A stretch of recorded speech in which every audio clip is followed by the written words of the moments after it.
Dahulu kala di sebuah desa yang tenang di Tanah Batak, Sumatera Utara, hiduplah seorang pemimpin desa yang sangat dihormati bernama Guru Tantan Debata.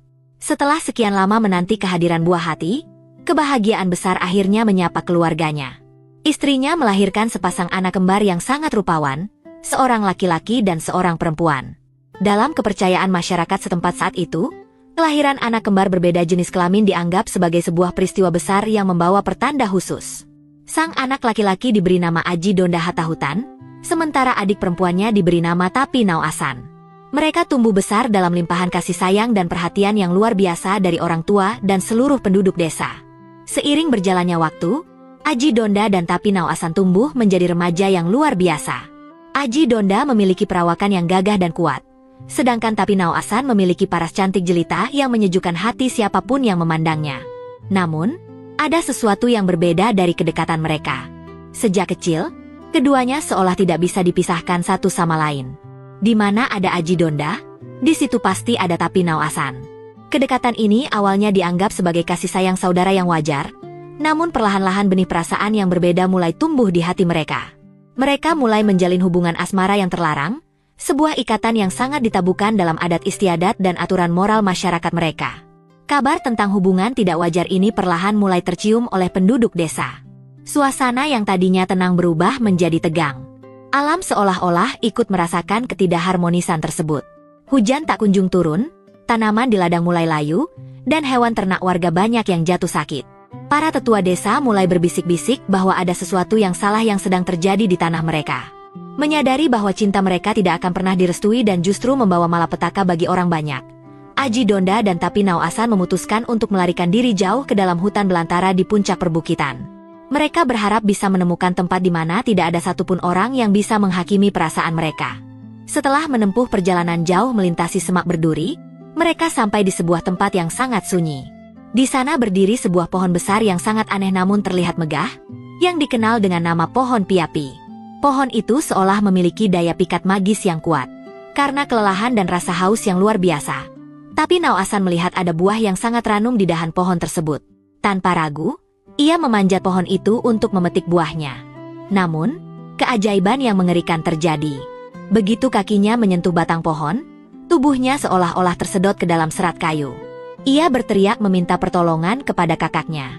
Aji Donda yang panik segera memanjat untuk menarik tangan adiknya. Tetapi malang tidak dapat ditolak, ia pun ikut risap masuk ke dalam batang pohon tersebut. Tubuh mereka menyatu dan terperangkap selamanya di dalam pohon piapi. Berita hilangnya kedua anak Guru Tantan Debata segera menyebar luas. Sang ayah yang merasa sangat bersalah dan sedih akhirnya meminta bantuan kepada para ahli pengobatan dan orang sakti yang disebut sebagai Datu. Ia menjanjikan imbalan besar bagi siapa saja yang mampu mengeluarkan anak-anaknya dari dalam pohon sakti tersebut. Datu pertama datang dengan membawa berbagai peralatan ritual. Namun saat ia mencoba menyentuh pohon itu untuk membacakan mantra, tubuhnya justru ikut risap masuk ke dalam batang kayu. Kejadian yang sama terulang kembali pada Datu kedua, ketiga, hingga Datu ketujuh. Bahkan hewan-hewan yang dibawa untuk membantu proses evakuasi pun ikut tertelan oleh kekuatan misterius pohon itu. Melihat banyaknya korban yang berjatuhan, Guru Tantan Debata nyaris putus asa. Pohon piapi itu kini tidak lagi terlihat seperti pohon biasa, melainkan seperti tugu yang penuh dengan wajah-wajah manusia yang merintih dalam diam. Di permukaan batangnya, muncul ukiran-ukiran alami yang menyerupai wajah Aji Donda, Tapi Nauasan, ketujuh Datu, dan hewan-hewan yang terperangkap di sana. Akhirnya, atas saran dari seorang tetua yang sangat bijak, diputuskan bahwa pohon tersebut tidak bisa dilawan dengan kekuatan atau sihir, melainkan harus diterima sebagai sebuah pelajaran hidup yang abadi. Pohon itu pun ditebang dengan ritual khusus yang penuh dengan penghormatan. Batang pohon yang berisi roh dan tubuh mereka itu kemudian diukir dengan sangat teliti oleh seorang seniman kayu, mengikuti bentuk wajah-wajah yang muncul di permukaannya. Dari sinilah lahir sebuah benda pusaka yang sangat legendaris di Tanah Batak yang disebut Tongkat Tunggal Panaluan. Tongkat ini bukan sekadar benda kayu biasa, melainkan dianggap memiliki jiwa dan kekuatan yang luar biasa, karena di dalamnya bersemayam energi dari mereka yang terperangkap. Tongkat ini kemudian digunakan oleh para pemimpin adat dan orang bijak untuk membantu masyarakat, seperti memanggil hujan saat kemarau panjang, menyembuhkan penyakit yang mewabah, atau memberikan perlindungan bagi desa dari ancaman luar. Kisah tentang Tongkat Tunggal Panaluan ini menjadi pengingat yang sangat kuat bagi masyarakat hingga saat ini. Di balik kekuatannya yang sakti, Ada duka mendalam tentang cinta yang melanggar batas dan pentingnya menjaga keseimbangan antara keinginan pribadi dengan aturan hidup bersama. Ukiran wajah-wajah yang nampak sedih dan menyeramkan pada tongkat tersebut adalah cara leluhur untuk menyampaikan pesan tanpa kata-kata agar setiap generasi selalu menghormati adat istiadat. Hingga kini, pusaka ini tetap menjadi simbol kebijaksanaan dan kekuatan di Sumatera Utara, sebuah warisan sejarah yang menceritakan bahwa setiap tindakan pasti memiliki dampak bagi alam semesta.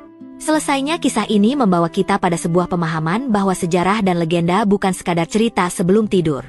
Di dalamnya tersimpan nilai-nilai luhur tentang bagaimana manusia seharusnya bersikap terhadap sesama dan penciptanya.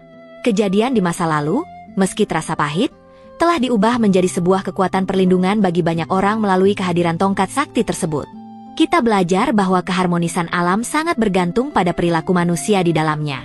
Dan hingga detik ini, setiap kali tongkat itu ditampilkan dalam upacara adat, orang-orang akan selalu teringat akan janji untuk selalu hidup dalam kebenaran dan saling menjaga satu sama lain agar kejadian serupa tidak pernah terulang kembali di masa yang akan datang.